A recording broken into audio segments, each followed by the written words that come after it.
রব্বুল আলামিন কালামুল্লাহ মাজিদ ইরশাদ করেন, মান কাতালা নাফসান বিগাইরি নাফসিন আও ফাসাদিন ফিল আরদি ফাকান্নামা কাতালান নাসা জামিআ ওয়া মান আহইয়াহা ফাকান্নামা আহইয়ান নাসা জামিআ। যে ব্যক্তি একজন মানুষকে হত্যা করলো সেজন্য গোটা বিশ্বের সবাইকে হত্যা করলো, আর যে ব্যক্তি একজন মানুষের প্রাণ বাঁচিয়ে দিল সেজন্য গোটা বিশ্বের সব মানুষের প্রাণ বাঁচালো। পড়েন সুবহানাল্লাহ।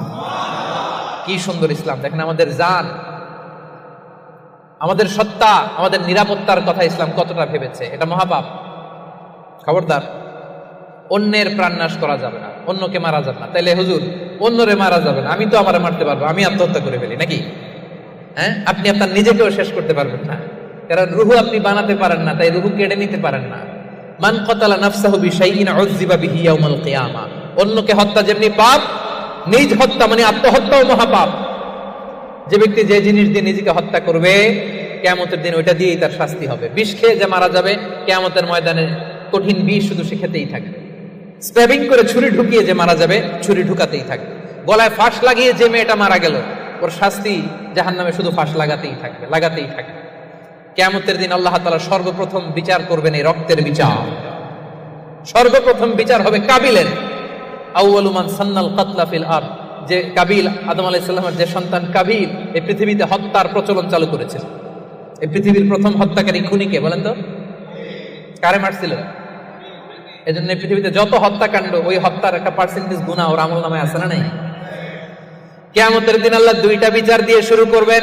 হাক্কুল্লাহ, আল্লাহর হকের প্রথম বিচার হলো নামাজ, আর হাক্কুল ইবাদ, বান্দার হকের প্রথম বিচার হলো রক্তের বিচার। রক্তের বিচার, যতগুলো রক্তের বিচার দুনিয়াতে হয় না, আল্লাহ সেদিন করবেন। এই পৃথিবীতে গুম আছে না নাই?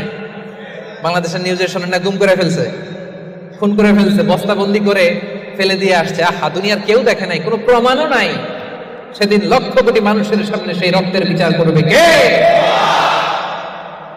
এজন্য আল্লাহ বলেন, রহমানের বান্দারা অন্যের রক্তে নিজের হাত রাঙায় না।